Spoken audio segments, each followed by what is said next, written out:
Bendito Dios y Padre amado, te alabamos y te bendecimos, te damos gracias por el privilegio de poder congregarnos para rendirte tributo de adoración y alabar tu santo nombre, cantar salmos a tu nombre, porque esta, como dice el salmista, es nuestra gloria. No hay gloria más grande y más maravillosa que dedicar nuestra vida a ti en todo momento, todo lugar, en toda circunstancia. Gracias también por poder abrir tu palabra para escuchar lo que tú tienes que decirnos. Sabemos, Señor, que no siempre es fácil y te pedimos que nos ayudes, que me ayudes, Señor, para que tú hables a través de este instrumento, para que tú seas glorificado y nosotros podamos ser edificados, instruidos, animados, fortalecidos, consolados, Señor, y podamos sentir tu presencia y la paz tuya, que sobrepasa todo entendimiento en medio de un mundo caído, lleno de problemas y dificultades personales o familiares o eclesiales, viendo el sufrimiento que hay, viendo la frialdad o viendo el desánimo, el desaliento, viendo, Señor, lo que nos rodea. Quisiéramos ser instrumentos en tus manos para ser de bendición a todos aquellos que nos rodean. Por eso acudimos a tu gracia, para que tú nos des la gracia y la sabiduría necesaria para ser de bendición, Señor, donde tú quieras ponernos y podemos honrar y glorificar tu santo nombre. Te lo pedimos en el precioso y bendito nombre del Señor Jesucristo. Amén. Amén. Vamos a leer nuevamente el Salmo 9. El Salmo 9, como el Salmo 145 que hemos cantado, te exaltaré, mi Dios, mi Rey, o la San. Aquí también empieza diciendo, te alabaré, oh Jehová, con todo mi corazón. 9, Salmo 9. Te alabaré, oh Jehová, con todo mi corazón. Contaré todas tus maravillas. Me alegraré y me regocijaré en ti. Cantaré a tu nombre, oh Altísimo. Mis enemigos volvieron atrás, cayeron y perecieron delante de ti, porque has mantenido mi derecho y mi causa. Te has sentado en el trono, juzgando con justicia. Reprendiste a las naciones, destruiste al malo, borraste el nombre de ellos eternamente y para siempre. Los enemigos han perecido, han quedado desolados para siempre, y las ciudades que derribaste, su memoria pereció con ellas. Pero Jehová permanecerá para siempre, ha dispuesto su trono para juicio. Él juzgará al mundo con justicia y a los pueblos con rectitud. Jehová será refugio del pobre, refugio para el tiempo de angustia. En ti confiarán los que conocen tu nombre. Por cuanto tú, oh Jehová, no desamparaste a los que te buscaron. Cantad a Jehová, que habita en Sión. Publicad entre los pueblos sus obras, porque él que demanda la sangre se acordó de ellos. No se olvidó del clamor de los afligidos. Ten misericordia de mí, Jehová. Mira mi aflicción que padezco a causa de los que me aborrecen. Tú que me levantas de las puertas de la muerte, para que cuente yo todas tus alabanzas en las puertas de la hija de Sión, y me goce en tu salvación. Se hundieron las naciones en el hoyo que hicieron, en la red que escondieron fue tomado su pie. Jehová se ha hecho conocer en el juicio que ejecutó, en la obra de sus manos fue enlazado el malo. Los malos serán trasladados al Seol, toda la gente se olvidan de Dios, porque no para siempre será olvidado el menesteroso. Ni la esperanza de los pobres perecerá perpetuamente. Levántate, oh Jehová, no se fortalezca el hombre, sean juzgadas las naciones delante de ti. Pon, oh Jehová, temor en ellos, conozcan las naciones que no son sino hombres. Amén. Señor, bendiga su palabra. Recordáis, vimos la primera parte, vemos que la profunda alabanza y adoración de David abarca toda la vida, las maravillas que Dios había hecho en su vida, que él tenía en mente, el gozo en la relación personal que David tenía con Dios y momentos de cántico a la majestad y grandeza de Dios. Pero todo eso de una forma, como dice el versículo 1 y 2. Te alabaré, oh Jehová, con todo mi corazón, y veíamos esas tres formas de alabarle. Cantando sus maravillas, David tenía plena conciencia de las obras de Dios, de lo que Dios había hecho en el pueblo de Israel, tanto en su vida como en el pueblo de Israel. Me alegraré y me regocijaré en ti. Es importante, decíamos, porque tantas veces el subjetivismo, ¿verdad?, o los emocionalismos nos hacen que perdamos de vista realmente el que es el centro de la adoración, el centro de la alabanza, el centro de la vida de la Iglesia, el centro de nuestra vida. Aquí vemos que el gozo es un gozo, las bendiciones que el Señor nos da, pero la mayor bendición es Él mismo. Es un gozo las gracias que Dios nos da, pero la mayor gracia es Él mismo.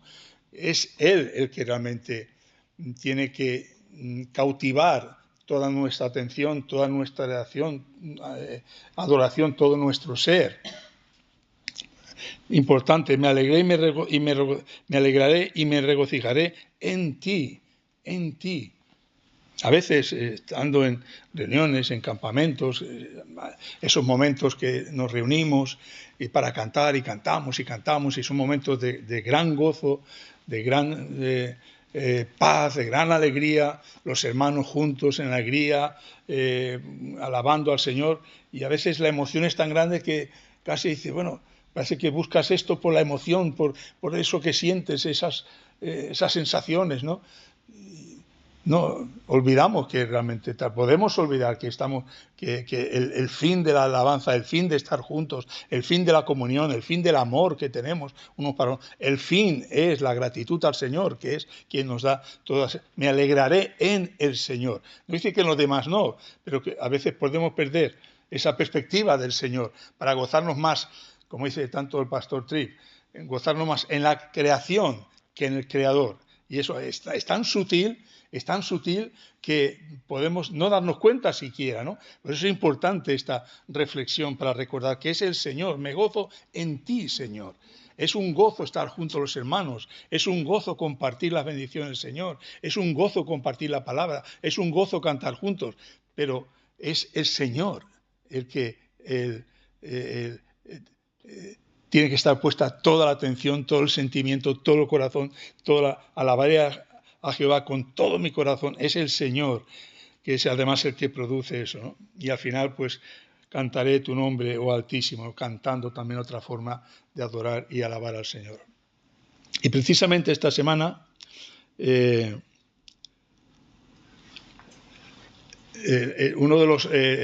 día 22, uno de los devocionales que he enviado, no sé si se leen o no se leen, pero son muy importantes. Y muy importante lo que dice el pastor Tripp en ese devocional del día 22. Dice, no hay ser humano que no adore. No hay ser humano que no adore. La pregunta no es si adoran. Todo ser humano adora. Adoro a mi marido, adoro a mi mujer, adoro a mis hijos, adoro a mis nietos, a los ídolos que tiene la juventud, deportistas, cantantes, artistas, lo que sea. Todo el mundo adora.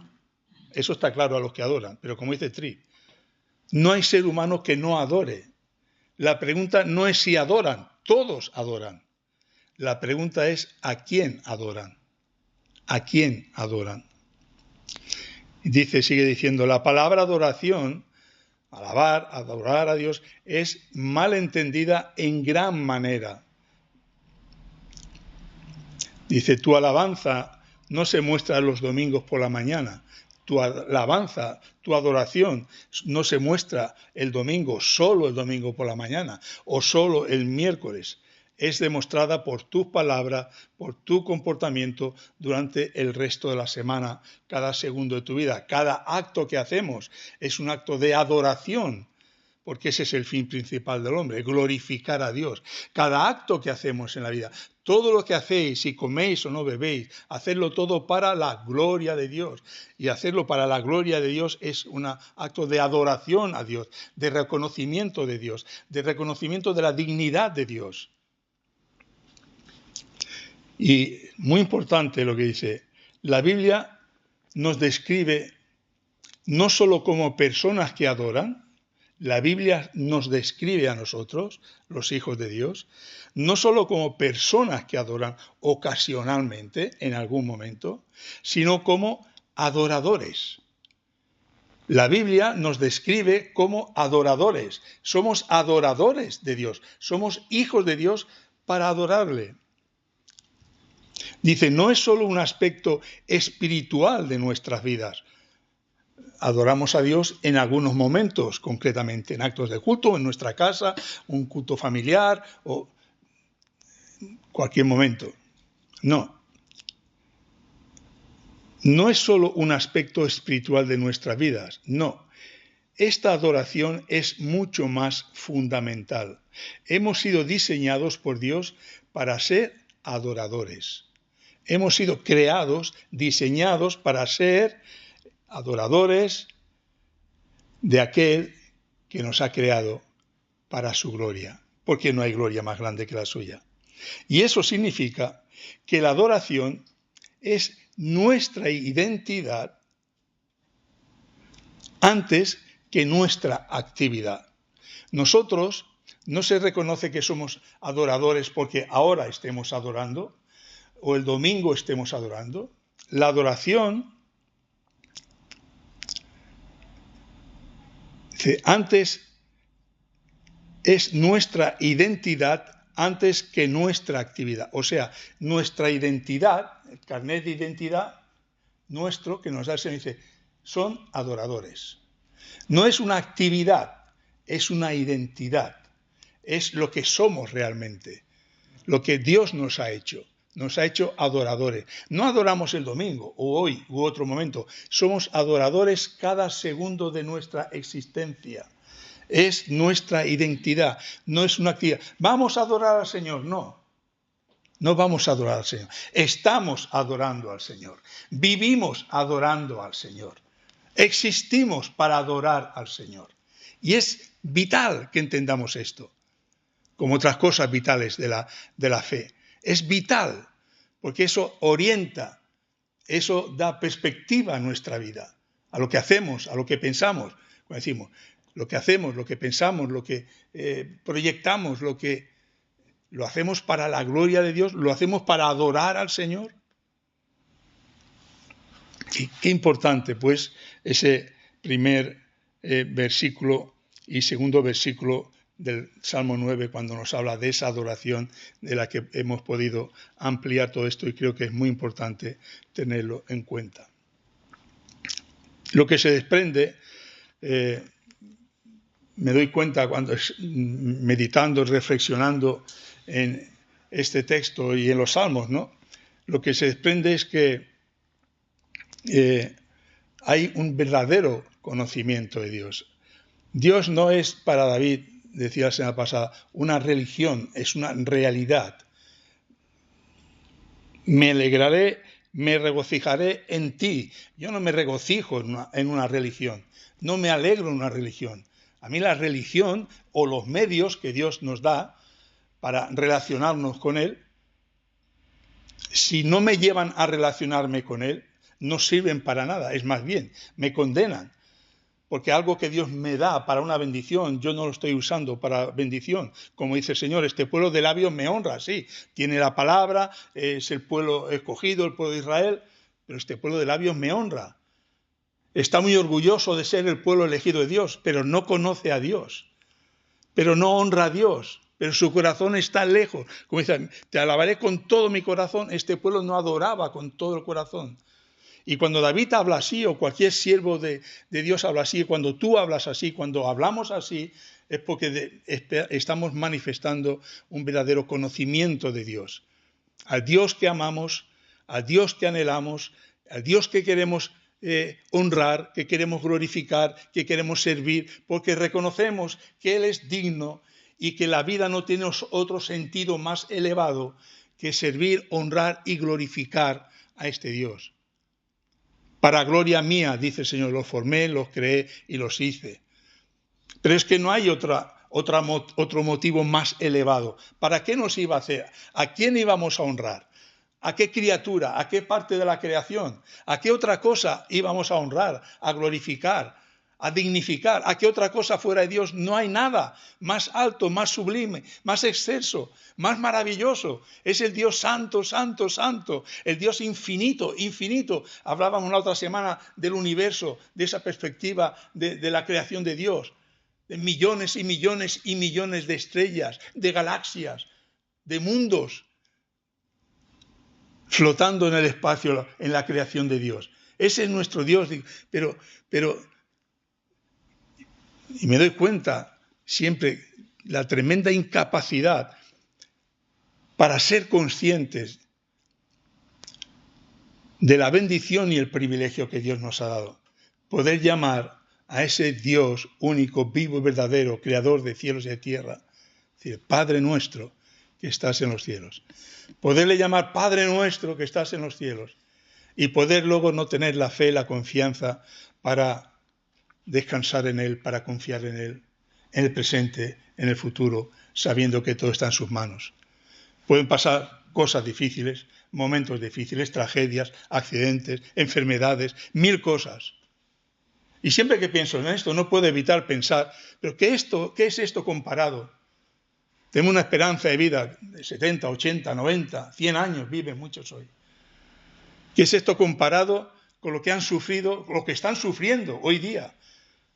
He dicho en alguna ocasión, hace poco, el siglo XX es el siglo que más mártires cristianos han habido en la historia de la humanidad. El siglo XX, el siglo de los descubrimientos, de la tecnología, de la ciencia, del saber, de la cultura, de las universidades. Sí, el siglo XX. El siglo de la hipocresía, el siglo de mucho humanismo, el siglo de mucho buscar el bienestar, pero una tremenda hipocresía porque cuando están asesinando cristianos en tantos lugares del mundo, no se oye ni una palabra en los medios de comunicación acerca de esa realidad. Pero este David, que nos habla aquí, sabe que Dios es justo, sabe que Dios hará justicia y por eso él, como dice el versículo 10, en ti confiarán los que conocen tu nombre. Porque no se trata de conocer una religión, no se trata de conocer una forma de vida espiritual determinada. Se trata de conocer al Dios vivo y verdadero que nos ha hablado muchas veces y de muchas maneras y se ha revelado. Y eso se dice muy fácil, pero como vemos en la práctica, no es tan fácil. Cuesta seguir a ese Dios.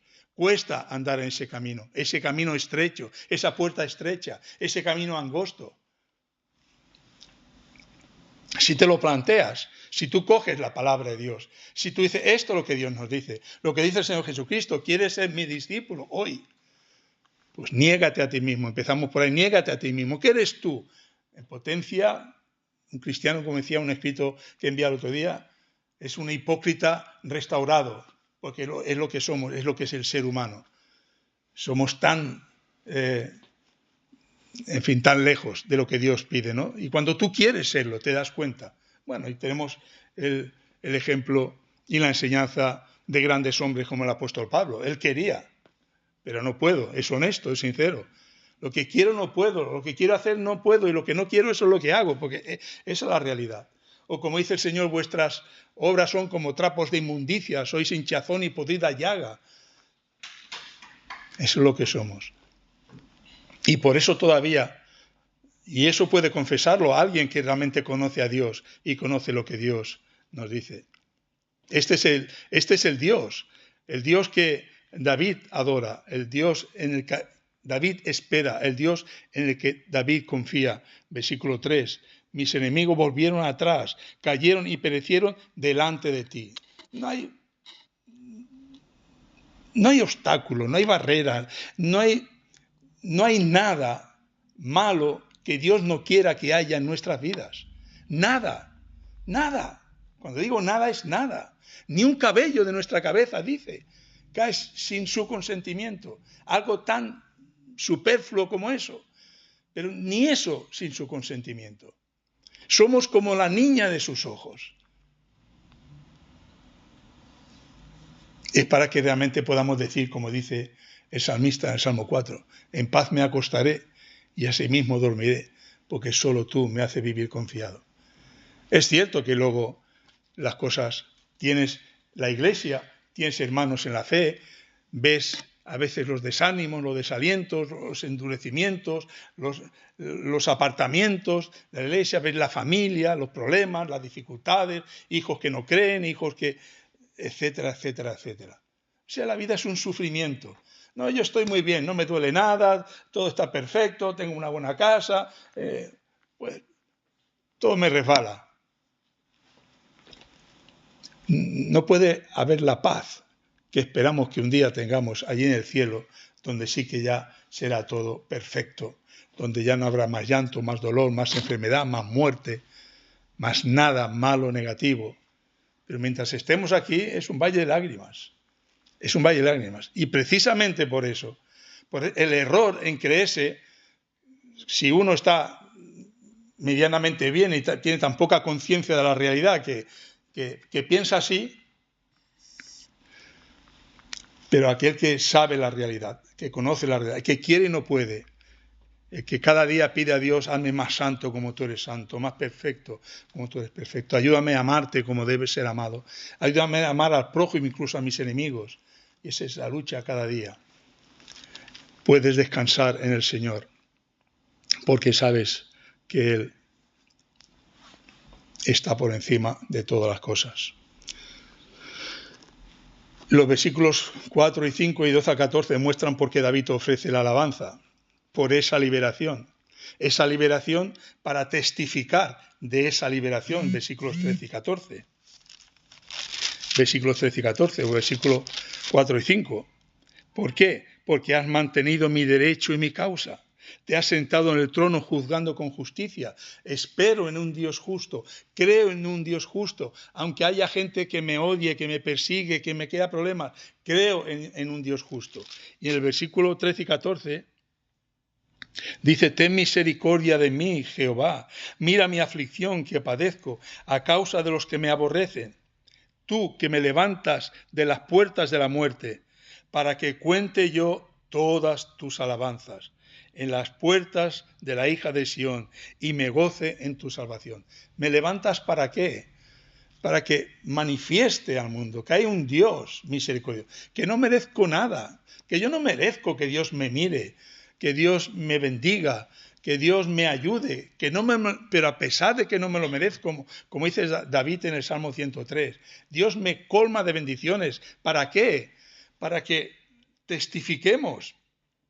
Mira mi aflicción que padezco a causa de los que me aborrecen. Tú que me levantas de las puertas de la muerte para que cuente yo todas tus alabanzas. Me levantas para que cuente todas tus alabanzas y me goce en tu salvación. Y me goce en tu salvación. En medio de la lucha, en medio de la realidad dura de la vida, esa es la realidad que también vive el creyente. Una auténtica comunión y relación con Dios. Sentimiento, un deseo, un anhelo de adorarle y alabarle, porque por encima de todo reconoce que Él es digno, es justo y es merecedor de toda honra, gloria y alabanza. Y en Él encuentra la fuerza, versículo 10, otra vez. En ti confiarán, ¿quién? Los que conocen tu nombre. ¿Quién va a confiar en el Señor? Los que están muy a gusto en una religión y se sienten muy a gustito y tienen sus reuniones y tienen sus liturgias y tienen sus lo que tengan. No, ahí vemos cuando realmente lo que sostiene a uno son esas cosas superficiales que pronto se hunde uno ante cualquier cosa, ante cualquier situación o ante cualquier circunstancia. Pero cuando conoces al Señor, en ti confían los que conocen tu nombre. ¿Qué es tu nombre? Es el que es. Yo soy el que soy, no tengo nombre. Yo no se puede definir a Dios, no se puede calificar a Dios. Él es el que es. ¿Quién es? El creador de los cielos y la tierra. El principio creó Dios en los cielos y la tierra. Todas las cosas por Él fueron hechas. Sin Él nada de lo que ha sido hecho fue hecho. Por la palabra de Dios fueron formados los cielos y la tierra, dice Hebreos. El que conoce a ese Dios debería confiar en ese Dios, debería descansar en ese Dios. Pero de verdad. Y es difícil. Es muy fácil cuando aparentemente las cosas sonríen. Y no puedo evitar. Yo puedo tener motivos personales, familiares, que me entristecen, que me hacen sufrir, de ver que un ser querido, un hijo, una hija, no anda en los caminos del Señor, ve que lo pasan mal por ese motivo, por esa causa. Pero tengo más. Tengo hermanos, hermanas en la fe. Tengo una familia de Dios. Aparte de la familia de sangre, tengo la familia de Dios. Y la familia de Dios duele mucho. Duele mucho. Porque donde Dios nos ha colocado al precio de la sangre de sacrificio de su Hijo, para que formemos un cuerpo, el cuerpo de su Hijo, el cuerpo de Cristo, el cual Él es la cabeza. Y somos la familia de Dios, ya no extranjeros ni advenedizos, sino miembros de la familia de Dios. Para que realmente nos ocupemos y realmente nos preocupemos por esa familia que tantos y tantos vemos que se apartan del Señor, que no andan en los caminos del Señor. Y sabemos cuál es el final. El final que dice David aquí: serán destruidos, la memoria de ellos será arraigada. Él juzgará al mundo con justicia y a los pueblos con rectitud, pero Él permanecerá. Siempre hay motivos para adorar y alabar a Dios. Nuestra imperfección, como dice David en el Salmo 103, no es motivo, y como nos enseña toda la Escritura, no es motivo para no ir al Señor y alabarle. Y mucho menos cuando, conociendo ya la obra de gracia del Señor Jesucristo, conociendo el sacrificio de Cristo, conociendo el amor del Padre que ha enviado a su Hijo para que aquellos que eligió antes de la fundación del mundo seamos hechos hijos suyos. No hay motivo para no luchar y esforzarse todo lo que podamos, golpear nuestro cuerpo, ponerlo en servidumbre, como dice el apóstol Pablo, para andar en ese camino, olvidando lo que queda atrás y extendiéndonos a lo que está delante, a la meta, al supremo llamamiento. Y no olvidar, como dice David aquí, y dice en el Salmo 103, no olvidar la multitud de sus bendiciones. Porque resulta que el Señor no nos paga conforme a nuestros hechos, dice el Salmo 103, sino que engrandece su misericordia sobre nosotros. ¿Por qué estamos aquí? ¿Por qué estamos aquí en esta noche, los que estamos aquí? O los que nos reunimos en esta iglesia. ¿Por qué estamos aquí? ¿Porque somos merecedores? ¿Porque somos dignos? ¿Porque somos buenos? ¿Porque somos... ¿Qué somos? ¿O estamos aquí por la pura gracia de Dios? Porque no nos paga conforme a nuestros hechos, sino que engrandece su misericordia sobre nosotros. Como el Padre se compadece de los hijos, así se compadece el Señor de los que le temen. Siempre hay motivos, como dice David, para adorar y para alabar al Señor. Y mirad la importancia de la Iglesia, la importancia del pueblo de Dios, como aquí David siempre tiene en su mente y en su corazón ese pueblo de Dios al que pertenece y se sabe parte. Y sabe que está ahí para servir al Señor y para servir al pueblo del Señor, al pueblo escogido de Israel.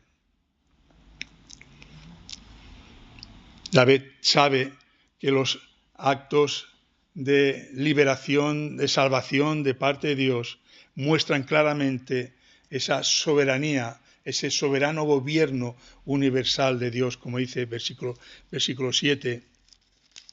Pero Jehová permanecerá para siempre, ha dispuesto su trono para juicio.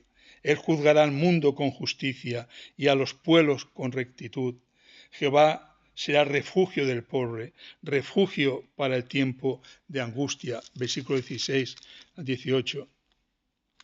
Jehová se ha hecho conocer en el juicio que ejecutó. En la obra de sus manos fue enlazado el mundo. Los malos serán trasladados al Seol. Toda la gente que se olvidan de Dios. Dios justo, Dios que gobierna, no Israel, sino el mundo entero, el universo entero. Es el Dios en el que cree, en el que confía y en el que espera David. Pero también sabe, como dice en Gálatas el apóstol Pablo, que todo lo que el hombre sembrare, eso segará. Así que todos los que se olvidan de él serán trasladados al Seol, toda la gente que se olvidan de Dios. Toda la gente que se olvida de Dios. Y David pasa de hacer el acto de adoración algo personal, suyo, algo de su relación personal con Dios, también a invitar al pueblo, ese pueblo que es tan bendecido como él, ese pueblo que ha sido liberado como él, ese pueblo con el que Dios ha mostrado, como veíamos la semana pasada en ese texto del Antiguo Testamento, ese corazón de Dios roto por la infidelidad de su pueblo, por la rebeldía de su pueblo, por la dureza de su pueblo. David sabe cómo es ese Dios de clemente y misericordioso. David invita ahora al pueblo a que participe. David que ha mostrado el testimonio de su vida, el testimonio de cómo Dios lo ha liberado a él, de cómo Dios lo ha salvado a él. También David invita al pueblo que también es liberado y salvado por ese mismo Dios a que participe con él en la alabanza, versículo 11. Cantad a Jehová que habita en Sión, publicad entre los pueblos sus obras. Publicad entre los pueblos sus obras, porque eso estamos llamados, tanto en el Antiguo como en el Nuevo Testamento. El pueblo de Dios está llamado a ser testigo. El Salmo 96, versículo 3, 7 al 10, vemos ahí ese cántico de alabanza, donde también muestra cómo el pueblo de Dios tiene que proclamar entre las naciones a ese Dios maravilloso que los ha llamado para ser pueblo suyo. Salmo 96, versículo 3, proclamad entre las naciones su gloria, en todos los pueblos sus maravillas. Versículo 7 al 10, tributad a Jehová, oh familias de los pueblos, dad a Jehová la gloria y el poder, dad a Jehová la honra debida a su nombre, traed ofrendas y venid a sus atrios, adorad a Jehová en la hermosura de la santidad, temed delante de él toda la tierra, decid entre las naciones, Jehová reina, también afirmó el mundo, no será conmovido, juzgará a los pueblos con justicia. Ese es el Dios que estamos llamados en el Antiguo Testamento, el pueblo de Israel, y en el Nuevo Testamento nosotros, como iglesia, a testificar. Dice también en Isaías, capítulo 43, versículos 10, Isaías 43, 10 al 13, dice el Señor a su pueblo, vosotros sois mis testigos, dice Jehová. Vosotros sois mis testigos, dice Jehová, y mi siervo que yo escogí, para que me conozcáis y creáis y entendáis, para que me conozcáis y creáis y entendáis. ¿Dais cuenta de estos verbos? Conocer al Señor, creer en el Señor, entender al Señor, cómo el Señor es, cómo el Señor obra, por qué obra como obra, para que me conozcáis y creáis y entendáis que yo mismo soy, que antes de mí no fue formado Dios, ni lo será después de mí.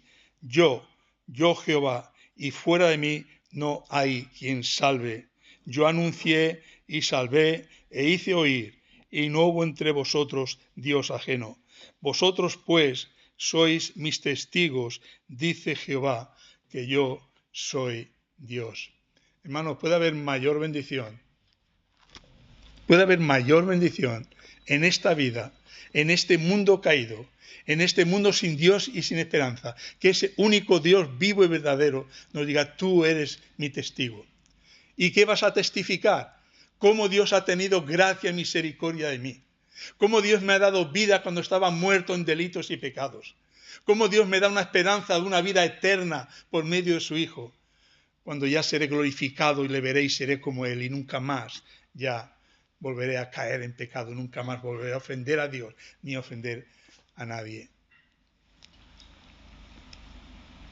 ¿Cómo necesitamos ser conscientes de estas bendiciones? Reflexionar y meditar en estas bendiciones que el Señor nos ha dado. Hoy la Iglesia, como el Antiguo Testamento del pueblo de Israel, somos testigos, como en estos días se nos predicaba del libro de los Hechos.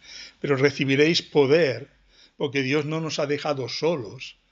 Recibiréis poder cuando haya venido sobre vosotros el Espíritu Santo, y me seréis testigos, decía a los discípulos, y a nosotros a través de su palabra, en Jerusalén, en toda Judea, en Samaria y hasta lo último de la tierra. Y en Marcos 16 dice, finalmente se apareció a los 11 mismos, estando ellos sentados a la mesa, y les reprochó su incredulidad y dureza de corazón, porque no habían creído a los que le habían visto resucitado. Y les dijo, fijaos, hermanos, es que Pablo, es que Moisés, es que Isaías, es que Josué, eran como tú y como yo. Eran como tú y como... ¿Quién eran los 12 discípulos? Aquellos que le abandonaron, que le traicionaron, como les está diciendo aquí. Finalmente se apareció a los 11 mismos, estando ellos sentados a la mesa, y les reprochó Jesús su incredulidad y su dureza de corazón, porque no habían creído a los que le habían visto resucitado. Y les dijo a esos que no habían creído, a esos que eran duros de corazón, a esos que eran de poca fe, a esos, igual que a nosotros, porque esos no eran más que nosotros. Esos eran igual que nosotros, hombres, mujeres débiles que necesitaban el poder que iba a ser derramado sobre ellos. Recibiréis poder cuando haya venido sobre vosotros el Espíritu Santo. Y les dijo el Señor, id por todo el mundo, predicad el Evangelio a toda criatura. El que creyere y fuere bautizado será salvo, mas el que no creyere será condenado. Lo que está haciendo David ahí es eso. Es en su tiempo, en su momento, en la antigua dispensación, en el Antiguo Testamento. El pueblo está testificando de las grandes maravillas que Dios había. Te alabaré, oh Jehová, con todo mi corazón. Contaré todas tus maravillas. Contaré todas tus maravillas. Eso es lo que tenía que hacer David. Eso es lo que tenía que hacer el pueblo porque era su testigo. Eso es lo que tenemos que hacer nosotros. Somos testigos de ese Dios de amor que nos ha amado tanto, que ha entregado a su Hijo para darnos la vida y la vida eterna. Que no ha escatimado ni a su propio Hijo, sino que lo entregó por nosotros, para que nosotros vayamos, como David, con gozo, con alegría, alabando y adorando al Señor, a contar todas las maravillas que Dios ha hecho. Que somos testigos nosotros. Somos testigos. Qué bueno es que miremos atrás. Los que habéis nacido como Amador, yo no he nacido en una familia cristiana, María también ha nacido en una familia cristiana. Yo conocí el Evangelio de 17 años, pero qué bueno es, a la luz de la palabra de Dios, a la luz de mayor conocimiento, a la luz de mayor madurez, que nos demos cuenta de esta realidad, de las grandes maravillas que Dios ha hecho en nuestra vida. ¿Dónde estaría yo si no fuera por la gracia de Dios? ¿Dónde estaría yo? Pues estaría como el hijo pródigo, seguramente, revolcado entre cerdos. Y cómo Dios me ha librado una y otra vez, ha suplido mis carencias, mis debilidades, mis miserias, mis trapos de inmundicia, para que hoy dé testimonio de ese Dios maravilloso.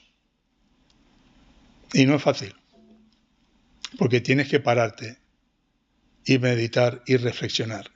Si no nos dejamos llevar por la inercia, Hoy toca esto, mañana toca lo otro, ya he hecho mi devocional, ya he hecho aquí, ya he hecho allá, y resulta que siempre estamos en el mismo sitio. Y hay que meditar y hay que reflexionar en ese Dios que nos habla, en ese Dios que nos habla. Y nos habla para que le conozcamos, como ha dicho, para que entendamos, le conozcamos y creamos. Y la conclusión es que David acaba diciendo: Señor, como acaba la escritura, ven pronto, establece tu reino.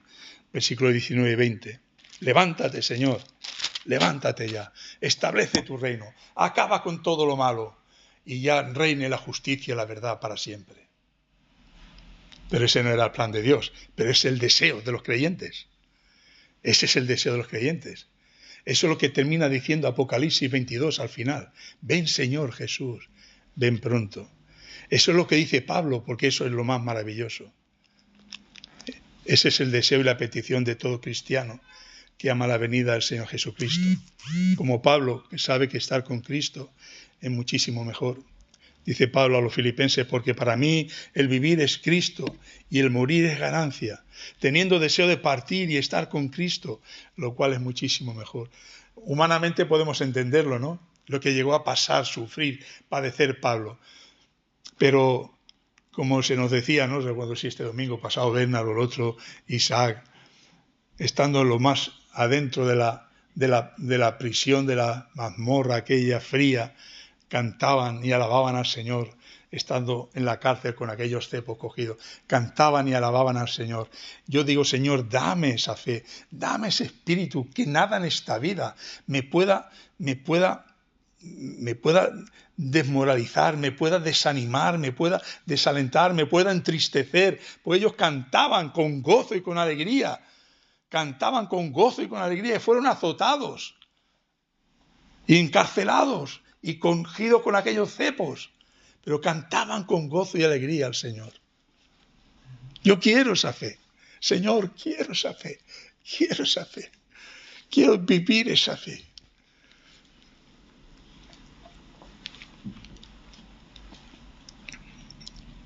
Y al final termina el Apocalipsis diciendo el Señor: el que da testimonio de estas cosas dice: ciertamente vengo en breve.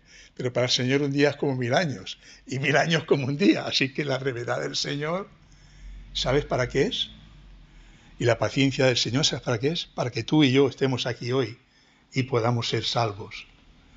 Y no cuando estábamos tal vez dormidos en nuestros laureles y caminos y lejos del Señor. Gracias por la paciencia y la misericordia del Señor. Podemos ser salvos. Estamos aquí para escuchar la voz del Señor. El que da testimonio de estas cosas dice: ciertamente vengo en breve. ¿Y qué responde la Iglesia? Amén. Amén. Sí, Señor Jesús, ven. Ven pronto. Ven pronto. Y pon ese deseo, Señor. Ponlo desde el más pequeño, que tenga más mínimos capacidad de razonamiento y conocimiento, como yo me doy cuenta cuando en aquellos años de ignorancia, de inmadurez, de torpeza: sí, Señor, pero espérate, que me gustaría casarme; espérate, Señor, que me gustaría tener unos hijos; espérate, Señor, espérate. Pero cómo el Señor te enseña a lo largo de la vida que mejor es, que tal vez no hubiera esperado, cuántos sufrimientos nos hubiéramos ahorrado. ¿Qué sabemos nosotros? ¿Qué sabemos nosotros? Lo que sí debemos desear y saber es que queremos que el Señor venga, porque queremos estar con Él. Porque estar con Cristo, dice Pablo, es muchísimo mejor. Estar con Cristo es muchísimo mejor. Hermano, hermana, ¿quieres estar con Cristo?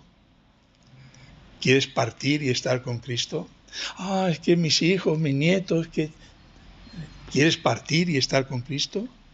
Sí, ven, Señor Jesús, o llévame contigo para estar siempre contigo ya por la eternidad. Que Él nos ayude, que Él nos bendiga. Amén.